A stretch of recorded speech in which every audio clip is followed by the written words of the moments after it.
What's up, dribblers at mga shooters? Kamusta?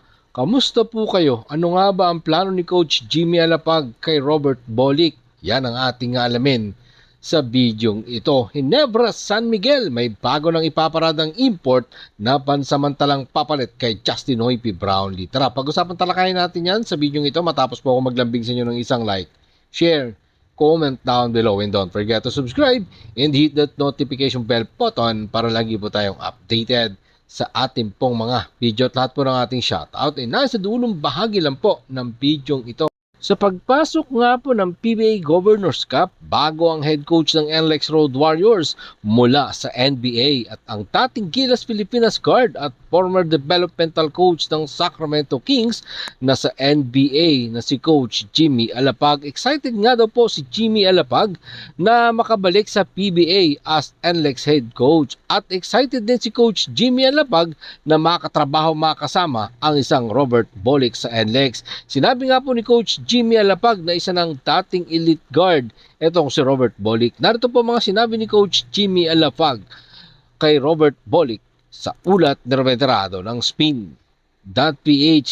Matagal na siyang elite guard sa liga pero susubukan ko siyang hamunin para makita kung kaya niya pang maging mas mahusay. Yan nga po ang sinabi ni Coach Jimmy Alapag patungkol kay Robert Bolick na top contender or top candidate last conference para sa best player of the conference. At ngayon naman ay siya ang pumapangalawa kay Junmar the Kraken Fajardo para pa rin sa MVP race para sa pinakamataas na parangal sa kahit saang liga sa ating pong bansa at sa kahit saang bansa. So let's see kung ano pa nga ba ang magagawa ni Coach Jimmy Alapag at para ma-improve ang isang Robert Bolick.